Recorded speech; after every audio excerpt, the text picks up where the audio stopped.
The certified letter arrived on a Tuesday morning, wedged between a gas bill and a pizza coupon, and it had the HOA's little crest stamped right on the envelope like it was some kind of royal decree. I stood in my driveway in my boots, breath coming out in clouds, the temperature sitting right around 18 degrees, and I opened that letter with fingers so cold I could barely work the seal. Inside, in bold, officious language that only HOA boards seem capable of generating, was a cease-and-desist order telling me to immediately stop installation of unauthorized rooftop electrical components and to remove any materials already staged for said installation. It was signed by one Brenda Dennison, HOA board chairwoman, in a looping, self-important script that took up half the signature line. I looked up from the letter, looked at the ladder leaning against my house, looked at the coil of roof heat cable sitting on the porch, then looked back at the letter. The National Weather Service had issued a major ice storm warning for our area starting Thursday. It was now Tuesday. I had maybe 48 hours before my roof was going to be buried under an inch of solid ice, and Brenda Dennison wanted me to stop. Yeah, that was going to be a hard no from me. Let me back up and give you the full picture, because this story is way better with context. My name is James Palmer, and I have lived in the Cedarbrook Estates neighborhood for going on 7 years now. It is a nice enough neighborhood, a collection of about 200 homes spread across a few winding streets, decent yards, mature trees, the kind of place where people wave at each other when they drive by. When I bought the house, I knew there was an HOA. The dues were reasonable, the rules were sensible enough on paper, and for the first couple years everything was fine. The HOA ran bake sales, organized snow removal bids, sent out newsletters about gutter cleaning. Normal stuff. Then Brenda Dennison ran for board chairwoman and won, and things got weird fast. Brenda was the kind of woman who had apparently been waiting her entire life for exactly this amount of power. She lived 4 houses down from me, drove a white SUV that she parked at a slight diagonal to take up extra space, and had a habit of walking the neighborhood with a clipboard and a pair of reading glasses perched on her nose, peering at people's homes like a building inspector who also hated you personally. She had gotten citations issued for a mailbox that was allegedly 2 inches taller than the approved height, a garage door that was painted a shade of brown she deemed insufficiently neutral, and a bird feeder that she argued constituted an unauthorized exterior structure. The bird feeder one still makes me shake my head. We are talking about a bird feeder. I had managed to stay mostly under Brenda's radar for the years she had been chairwoman, mostly because I kept my lawn tidy, my fence stained on schedule, and my holiday decorations within the approved window. I am not a confrontational guy by nature. I like my life quiet and organized. I work from home as a project manager for a construction software company, which, as it turns out, would become very relevant to this whole situation. Now, about that ice storm. The forecast had been building for about a week. Meteorologists were calling it one of the worst late winter ice events our region had seen in a decade. Not a snowstorm, mind you, though there was going to be snow involved. An ice storm. The kind where freezing rain falls on top of existing snow and everything turns into a skating rink. Trees come down, power lines snap, roads become genuinely undrivable, and roofs, especially roofs with any kind of slope, become breeding grounds for ice dams. For those who don't know, an ice dam is what happens when heat from inside your house melts snow on the upper part of your roof. That water runs down toward the eaves, and then refreezes when it hits the colder overhang. The ice builds up, creates a dam, and then subsequent meltwater has nowhere to go except backward under your shingles and into your attic. It is expensive and destructive. The previous winter I had gotten a small ice dam on the north side of my house that had cost me about $3,000 in water damage and shingle repair. My insurance deductible was $2,500. I was not doing that again. Roof heat cables are exactly what they sound like. You run a zigzag pattern of electrically heated cable along the edge of your roof and into your gutters. Plug it in when winter weather hits, and the cable generates just enough heat to keep a channel open so melt water can drain properly instead of freezing up and damming. They are widely available at hardware stores. They are not complicated to install if you are reasonably handy, and they are 100% a thing that homeowners do. I had done my research, bought a quality cable rated for the square footage of my eave line, and had spent the previous Saturday afternoon doing the install. I was maybe 3/4 done when Brenda's letter showed up. She had apparently driven past my house, seen the ladder and the cable, and gone straight to her keyboard. I went inside, made myself a cup of coffee, sat down at my kitchen table, and read the letter twice more. It cited Section 7.4 of the Cedarbrook Estates HOA covenants, which governed exterior modifications and additions to homes. It stated that any exterior modification required prior written approval from the Architectural Review Committee, which was, conveniently, a committee that Brenda also chaired. The letter stated that roof heat cable constituted an exterior modification, and that I was therefore in violation. It demanded I stop installation immediately and remove any materials already installed. It warned of daily fines of $50 beginning the following day if I failed to comply.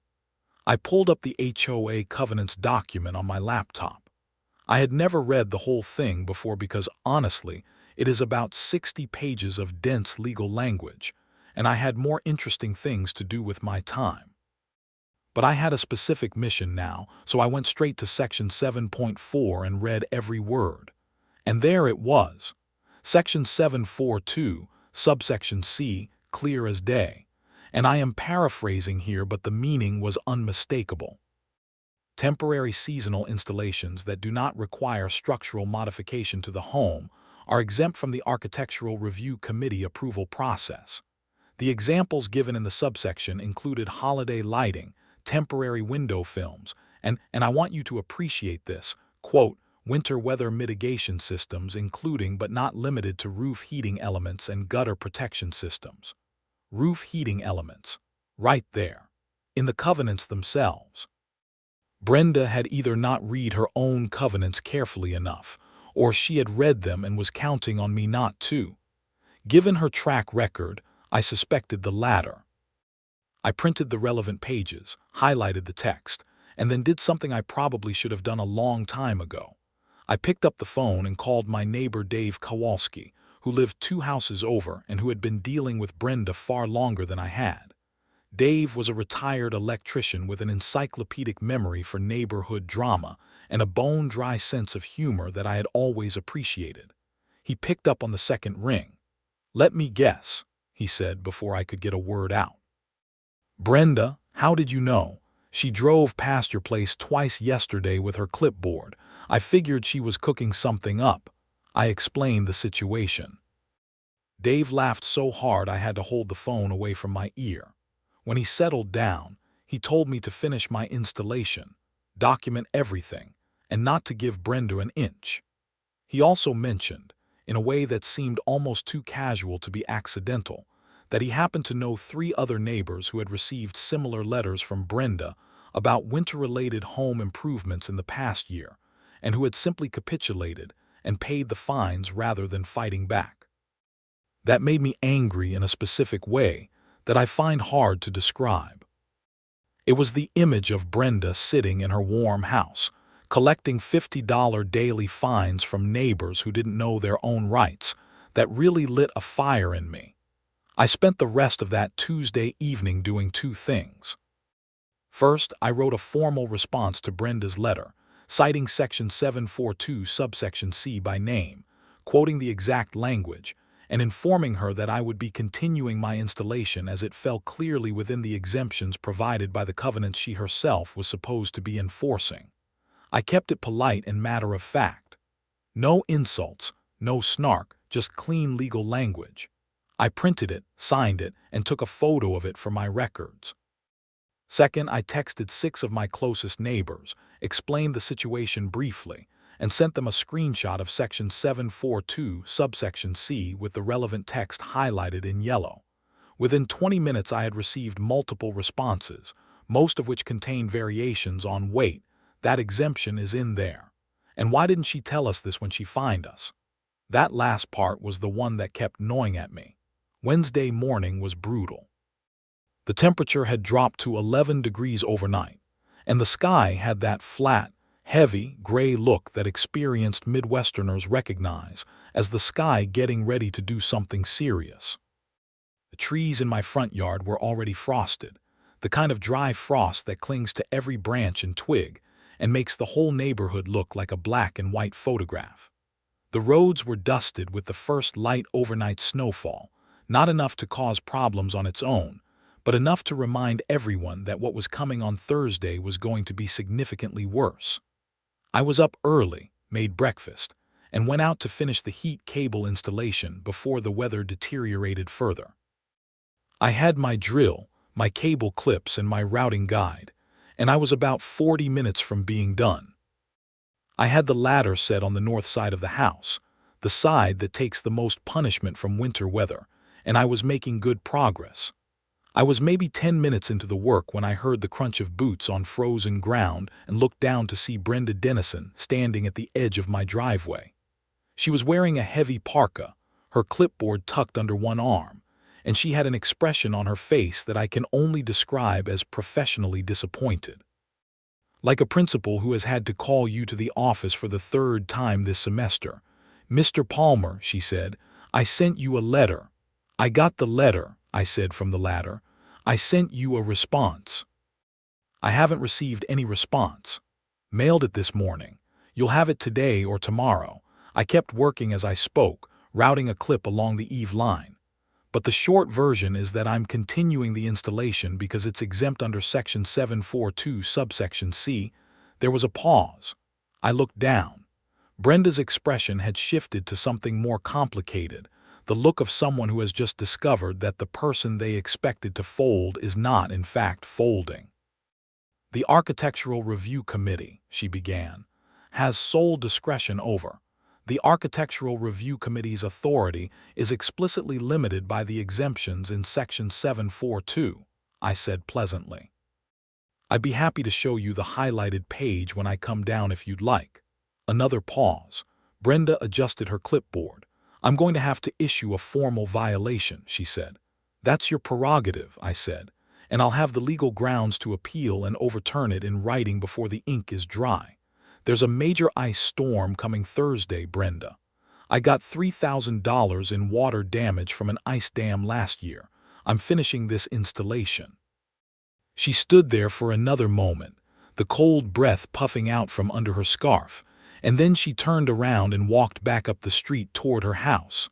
I watched her go and then went back to work.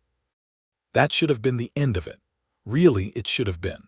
I had cited the correct provision, I was clearly in the right, and any reasonable person running an HOA would have looked at the situation and moved on.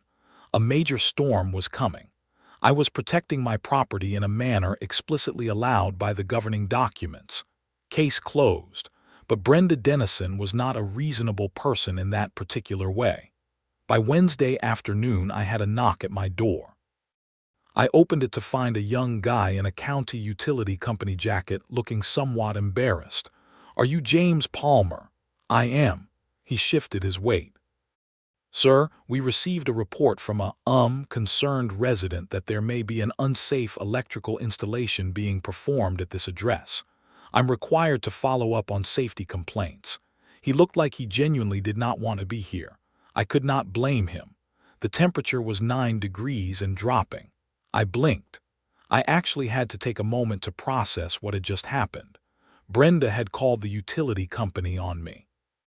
She had reported a safety concern to try to get an official to come out and order a stop to the installation that she couldn't stop through HOA channels. I invited the guy in, showed him the heat cable box, which included the UL listing, the safety certifications, the installation instructions, and the manufacturer's specifications. I showed him the installation itself, which followed the instructions exactly. He looked everything over, asked me a few questions about how it was connected, checked the electrical outlet on the exterior of the house, and then nodded slowly. "Everything looks fine, sir. This is a standard residential heat cable installation. It's listed for this application. You're using a GFCI outlet." He hesitated. "I'm sorry for the inconvenience. I have to follow up on reports." "I understand," I said. "You're just doing your job. I don't suppose you can tell me who filed the report." He gave me a careful look. "I can't confirm that, but I'll be honest with you, we do get occasional reports from this address range that turn out to be, let's say, neighbor disputes rather than genuine safety concerns." "Appreciated," I said. "Stay warm out there." I closed the door and stood in my front hallway for a moment. Then I went to my laptop and opened a new document and started keeping a detailed log. Date, time, event, witnesses. I had learned a long time ago, working in project management, that documentation is your best friend when things go sideways. Brenda had called the utility company to file a false safety complaint against me. I wanted that on record. That evening, I got a group text from Dave Kowalski that pulled in about a dozen neighbors. He had apparently spent the afternoon making phone calls and had discovered that 3 other homeowners in Cedarbrook Estates had installed roof heat cables or similar winter mitigation systems in the past year and had been hit with fines by Brenda. None of them had been told about the exemption in Section 742. 2 of them had paid the fines without question, assuming the HOA knew what it was talking about. The third had tried to fight back and had received a barrage of violation notices on unrelated issues until she got overwhelmed and paid as well. Dave's text read, "Anybody else getting the feeling this has been going on longer than we know?" His question sat in the group text for about 30 seconds before the responses started coming in, and they kept coming. Over the next hour, 7 different neighbors shared stories of fines they had paid, warnings they had received, and approvals they had been denied for projects that, when I looked up the relevant sections of the covenants, seemed to fall clearly within the homeowner's rights. One woman, a teacher named Carol who lived on the north side of the development, mentioned that she had paid $400 in fines 2 years ago for installing a temporary awning over her back patio in January to protect her heating unit from ice accumulation. I looked that up. Temporary protective awnings for HVAC units. Section 742, subsection E explicitly exempt. The number kept growing. By the time I went to bed Wednesday night, we had identified what looked like roughly $3,000 in potentially illegitimate fines collected from at least 8 homeowners over the past 2.5 years, all under Brenda's chairmanship. All for things the covenant specifically exempted. I will be honest with you. I did not sleep great that night, not because of stress or not entirely. Partly it was the wind picking up, the temperature dropping, the first sleet beginning to tick against my windows around midnight. The storm was arriving ahead of schedule. I could hear it working its way across the neighborhood, that distinctive sound of ice on glass and frozen leaves, and I was deeply, bone-deep grateful that I had finished my heat cable installation that afternoon. The eaves were going to be fine. The gutters were protected. Whatever came down overnight, I was ready for it. Thursday morning, I woke up to a world that had been remade overnight. The sleet had come through hard, coating everything in a 1/4 inch of ice that caught the gray morning light and turned the entire neighborhood into something that looked simultaneously beautiful and hostile. My driveway was a sheet. The roads were almost certainly treacherous. The trees, those beautiful old oaks and maples that lined Cedarbrook Estates, were coated in ice and bending under the weight in ways that made me nervous about power lines. The actual heavy precipitation was still coming. The forecast called for another inch of ice accumulation, and then a significant snowfall on top of that, which is basically the worst combination. I put on my heaviest winter gear, grabbed the ice melt and the pusher, and went to work on my driveway. My heat cable was doing exactly what it was supposed to do on the north eave, maintaining a thin channel through the ice accumulation so any melt water had somewhere to go. I watched it work for a moment with genuine satisfaction before getting back to the driveway. About an hour into clearing my front walk, I noticed something that made me set down the ice melt and just stare. Brenda Dennison's house, 4 doors down, had a roof that looked like a disaster movie in progress. Without any heat cable or mitigation, her north eave had already accumulated a significant ridge of ice that you could see from the street. A thick shelf of white ice with a distinctive dam shape at the edge, water pooling behind it, visible even from a distance because the ice was slightly discolored from the shingle granules and debris caught up in it. Her gutters were completely encased. You could see where water was already backing up and starting to run over the fascia board. Now, I am not a petty man. I genuinely am not. I took no pleasure in Brenda's ice dam situation in any meaningful cosmic sense, but I will admit that I stood there for about 10 seconds and felt a profound appreciation for the specific irony of the situation. The woman who had tried to stop me from installing ice dam prevention was, at that very moment, getting an ice dam. I went back to my driveway. By midday Thursday, the storm had locked the neighborhood down completely. Nobody was driving anywhere. The main road in and out of Cedarbrook Estates was passable if you had 4-wheel drive and good judgment, but the side streets were pure ice under a growing layer of new snow that was falling by then, heavy and wet, exactly as forecast. I made a big pot of chili, checked in with a few neighbors by text, and settled in to work from home. The power stayed on, which was a minor miracle given how much ice was on the trees. That afternoon, I got a text from Dave that made me laugh out loud in my empty kitchen. Brenda just knocked on my door asking if I knew a good roofer who could come out today. I told her they were all busy and suggested she should have installed a heat cable when she had the chance. She did not appreciate that. I texted back a single thumbs up. The storm continued through Thursday night and into Friday morning. By the time it moved out Friday afternoon, we had received about 1.5 inches of ice accumulation topped with 7 inches of snow. The official Weather Service report called it the worst ice event in our area in 11 years. Trees were down throughout the county. Tens of thousands of people had lost power, though our immediate neighborhood had been lucky. The roads were an absolute mess. The county road crews working around the clock to sand and plow, and there were car accidents all over the region from people who had either underestimated the conditions or had no choice but to be out there. By Saturday morning, the neighborhood was starting to dig out.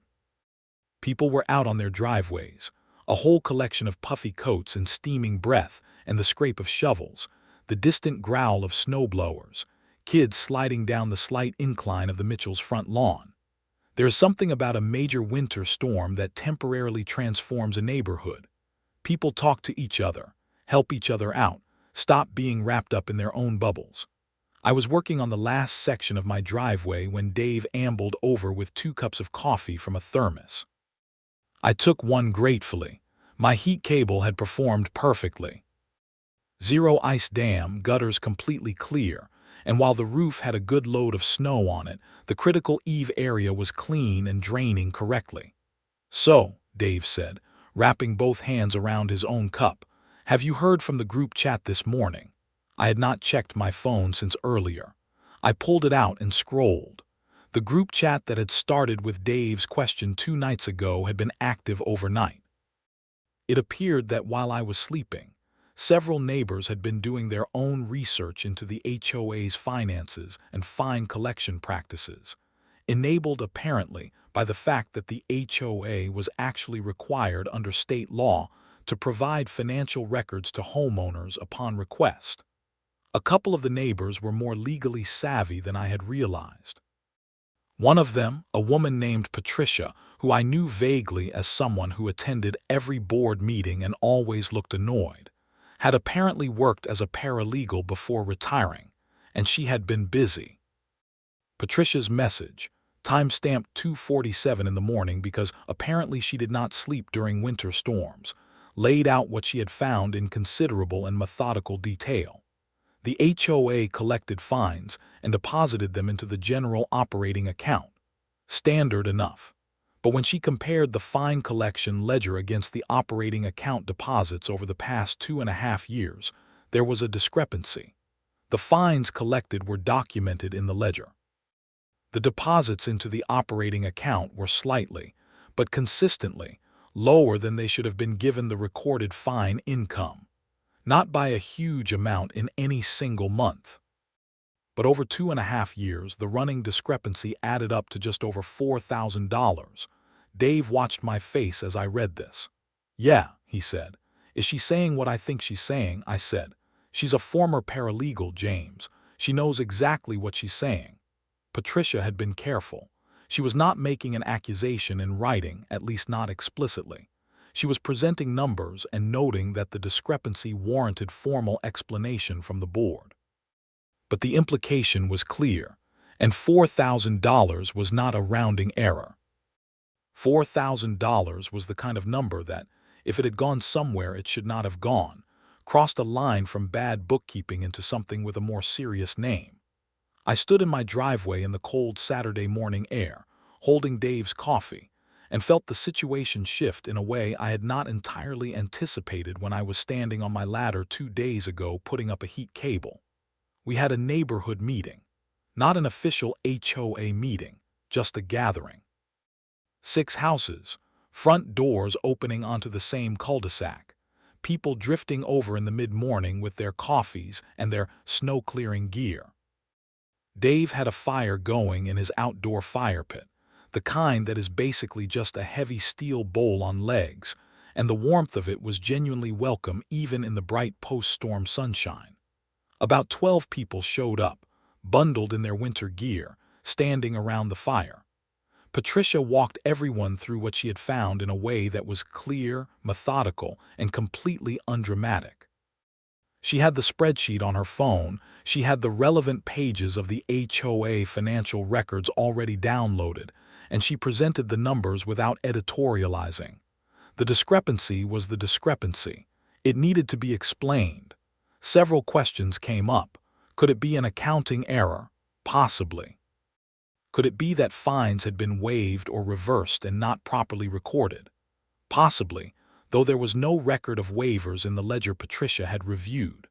Was there another account the funds might have been moved to? Patricia had checked. There was no other account in the HOA's official financial records. And then a neighbor named Gary, who lived directly across from Brenda, mentioned something that had apparently been bothering him for a while. He said that about 18 months ago, he had noticed that Brenda had paid to have her front walkway professionally resurfaced. A nice new concrete job with a stamped pattern, at what Gary estimated was several $1,000s of work. He had not thought much of it at the time, had assumed she had just paid for it herself. But now, standing here, nobody said anything for a moment. I said, "Patricia, do you think what you found is enough to bring to the full HOA board?" "I think it's enough to bring to more than just the board," she said carefully. "We decided on a plan. Patricia would compile everything into a formal written report. We would request a special meeting of the full HOA membership, which the covenants permitted if requested by at least 15% of homeowners, and we had more than enough signatures for that. We would present the financial discrepancy findings to the full board in a public meeting setting, where they would have to respond on the record. We would also, and this was Dave's suggestion, send a copy of Patricia's preliminary findings to the HOA's insurance carrier and to the county's civil affairs office, which oversees homeowner association governance disputes. And if the numbers held up and the board could not account for the discrepancy, we would take it to the police. I went home and finished my driveway. The special meeting request went out on Monday. We had 32 signatures, well above the 15% threshold. Under the covenants, the board was required to schedule the meeting within 21 days. To the surprise of exactly nobody, Brenda attempted to delay it, citing, in a written response to the meeting request, quote, the ongoing difficulties of winter weather, and the board's current focus on community snow removal coordination. Dave read this message aloud over the group chat and added 3 laughing emojis. We responded, through Patricia, citing the specific covenant language on meeting timelines and noting that the request was procedurally valid and non-discretionary. The meeting was scheduled for the following Thursday, 14 days after the request was submitted. In the days leading up to the meeting, things in the neighborhood got interesting in a quiet but unmistakable way. Word had gotten around, not in a gossipy, chaotic way, but in the way that important information travels in a place where people actually know their neighbors. People who had received questionable fines over the past couple years started comparing notes. A few people reached out to Patricia directly, and she began collecting their stories and cross-referencing them against the HOA records. By midweek, she had documented 11 instances of fines collected for projects that appeared to be exempt under the covenants. The total amount of those fines was just over $2,600. Add that to the $4,000 accounting discrepancy, and you were looking at a financial picture that, even giving every possible benefit of the doubt, demanded explanation. I want to describe what Brenda did during this period because it matters. She did not go quiet. She did not lay low. She sent out 2 HOA newsletters in the space of 10 days, both focused heavily on community standards and the importance of following proper procedures for exterior modifications, which everyone understood was aimed squarely at me. She issued a violation notice for someone's temporarily unplowed sidewalk at a house whose owner was out of town and clearly unaware. She sent Dave a letter noting that his fire pit did not have a current approved use permit for the fire pit that had been there for 6 years. Dave framed the letter and put it on his refrigerator. The Thursday of the meeting arrived under another gray winter sky, temperature in the low 20s, a sharp wind coming out of the northwest that made it feel colder.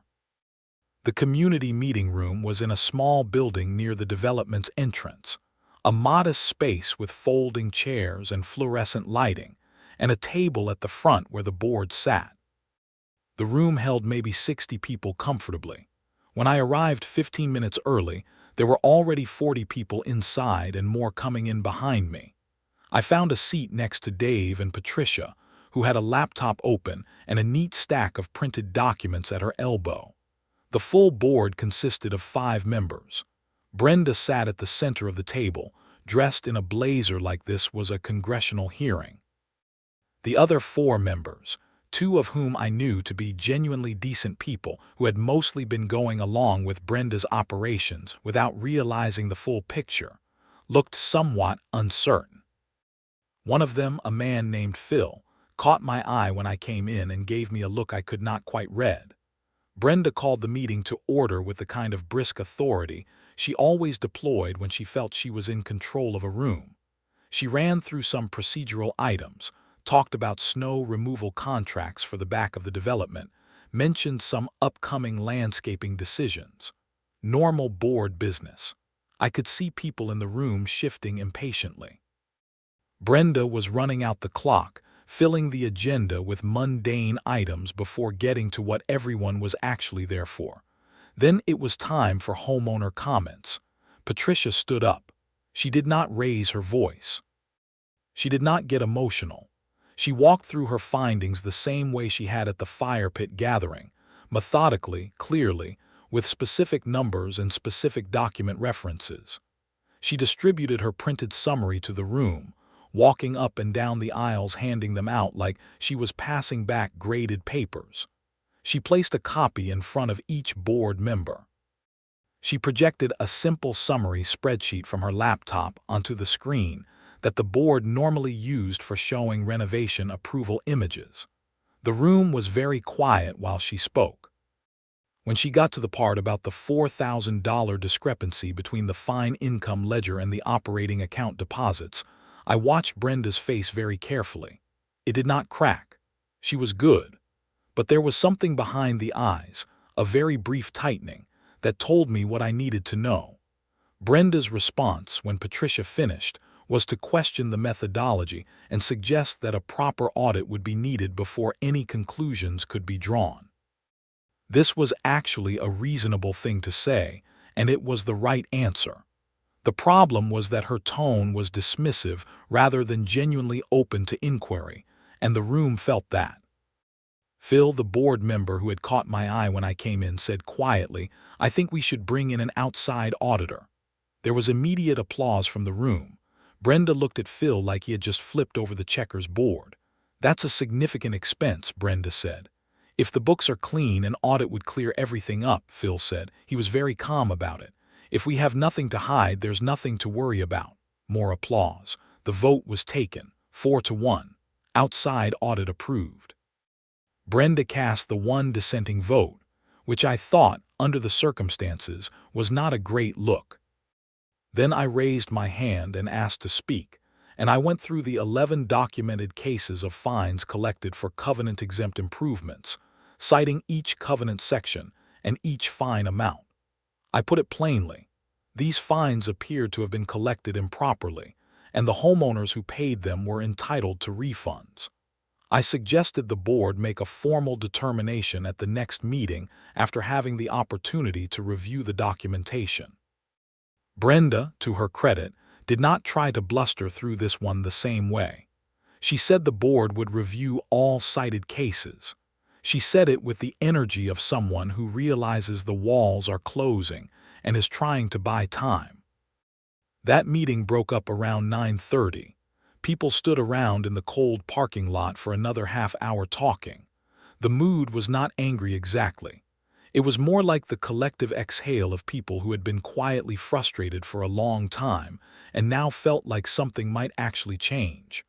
I drove home, made tea, and sat at the kitchen table looking at my notes. Outside, the wind was still moving through the ice trees, occasionally bringing down a small shower of ice crystals that clicked against the windows like fine gravel. My heat cable was quietly doing its job on the north eave. The roads were a mess, but they were my neighbor's problem tonight. I was warm and dry, and my attic was not being flooded by an ice dam. It was a good night. The outside audit firm came in the following week. They were professional, efficient, and apparently also very thorough. I do not know everything that went on in those meetings because I am not on the board and was not privy to the process, but I heard things through the neighborhood channels that had now become quite active. Dave remained my primary source of reliable information. The audit, I was told, found the discrepancy Patricia had identified, and then it found more. Over a period of nearly 3 years, the shortfall between fines collected and account deposits totaled approximately $6,200. The audit also flagged an unusual expense approval from about 18 months earlier in which community maintenance funds had been used to pay for what was described in the records as common area concrete work, but which, when the auditors cross-referenced the address associated with the contractor invoice, was registered to a residential address. Specifically, to Brenda Dennison's residential address. The stamped concrete front walkway Gary had mentioned. The auditors flagged this for the board. The board, minus Brenda who had recused herself from the relevant portion of the meeting because she had to, voted to refer the matter to the county prosecutor's office. Phil made that motion. It passed 4-0. I heard about this from Dave on a cold Tuesday morning. I was clearing a fresh 2 inches of overnight snow from my driveway, the easy light powder kind that barely requires effort, just a good push with the snow shovel and it flies off the blade. The sky was actually clear for once, a hard, bright winter blue, and the morning sun was making the fresh snow sparkle. It was cold, maybe 15 degrees, but the kind of cold that feels clean rather than miserable when the sun is out. Dave walked over in his boots and his old Carhartt jacket and told me what he had heard. I leaned on my snow shovel for a moment. "Prosecutors," I said. "Prosecutors," Dave confirmed. "Over a heat cable." Dave grinned. "Started with a heat cable. The county did in fact open an investigation." I do not know the full timeline of everything that happened in those proceedings, because some of it moved faster and some of it moved slower than I expected. But here is what became known in the weeks that followed. Brenda Dennison was interviewed by investigators. The HOA financial records were subpoenaed. The contractor who had done the walkway work confirmed that the invoice had been paid from the HOA account and that the work had been performed at Brenda's home address. Brenda's explanation, which apparently involved a claim that her front walkway was somehow a community access point, did not hold water with investigators or, ultimately, with the district attorney's office. About 6 weeks after the special meeting, Brenda was charged with misappropriation of funds, specifically the $6,200 discrepancy and the concrete walkway payment. The charges were real, they were documented, and they were taken seriously. She was processed and released on personal recognizance, and the case moved into the legal system's timeline. The HOA board, now operating without Brenda, moved with what I thought was genuine good faith to address everything that had been uncovered. The 11 documented cases of improper fines were reviewed, confirmed, and the homeowners were notified that their payments would be refunded. A couple of the fines had been issued more than 2 years back and required a little more administrative work, but the new board got it done. Patricia received an apology from the board in writing, which she accepted graciously. Carol, the teacher who had paid $400 for her temporary awning, got her check within 3 weeks. Phil was elected interim board chair by the other 4 members, while a proper election was organized for the following month. He immediately published all the financial records on the HOA's website portal, making them accessible to any homeowner at any time. He sent out a newsletter that was different in tone from anything Brenda had ever produced. It talked about the HOA's actual purpose, which was to maintain shared spaces and community standards in a way that served everyone, not to police individual homeowners or generate fine revenue. It reminded everyone about the covenant exemptions for temporary seasonal installations and explicitly encouraged people to reach out with questions rather than just assuming a violation notice was correct. The newsletter also mentioned, very briefly and without drama, that the prior board chair had been removed from her position pending legal proceedings, and that the board was committed to full financial transparency going forward.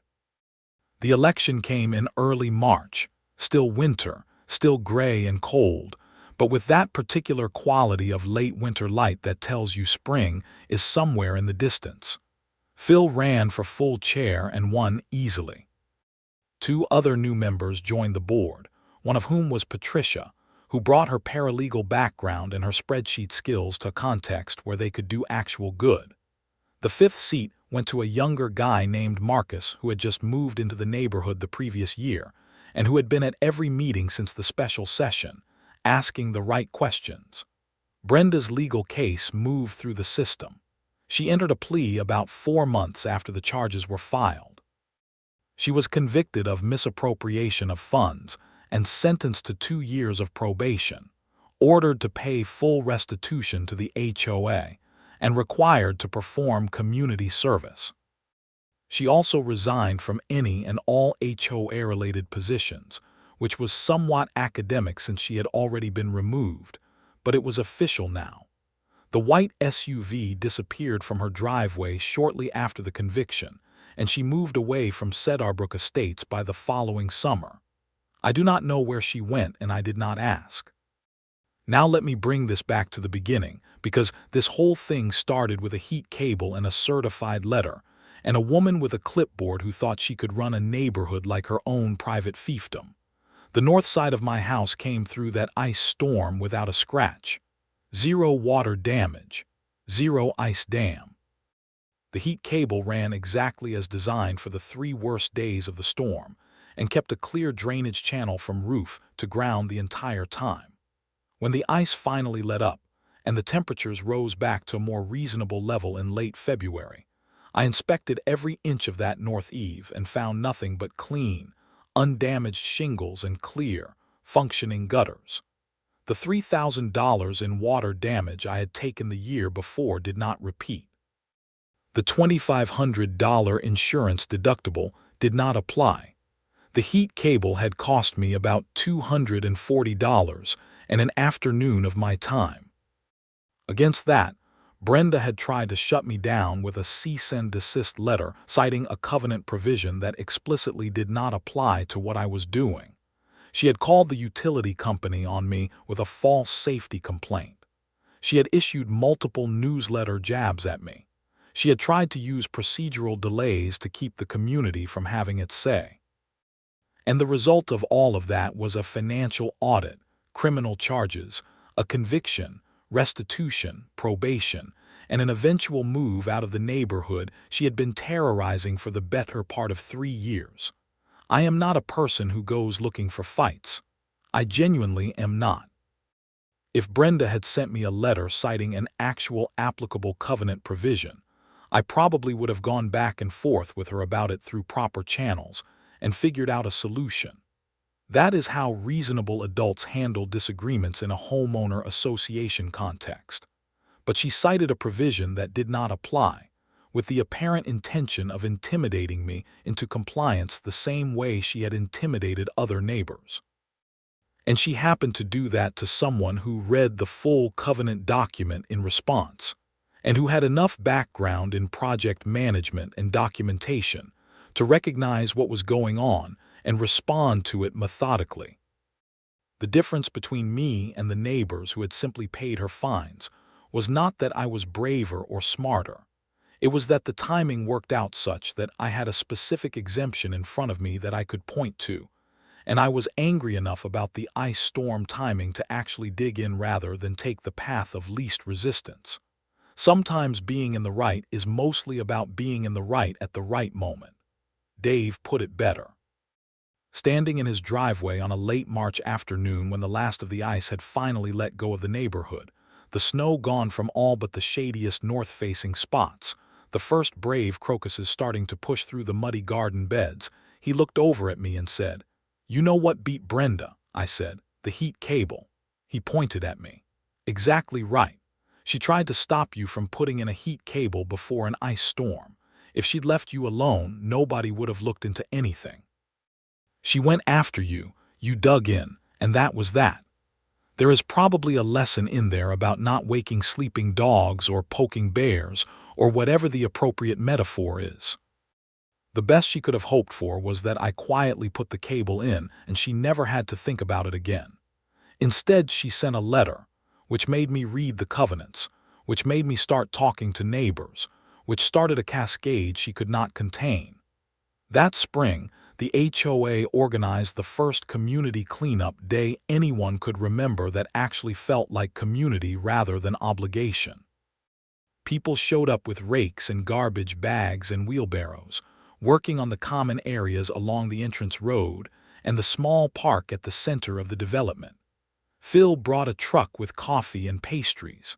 Marcus organized the work into zones so nobody was doubling up. It was a genuinely good morning, cold and bright, the kind of early spring day where you can feel the season turning.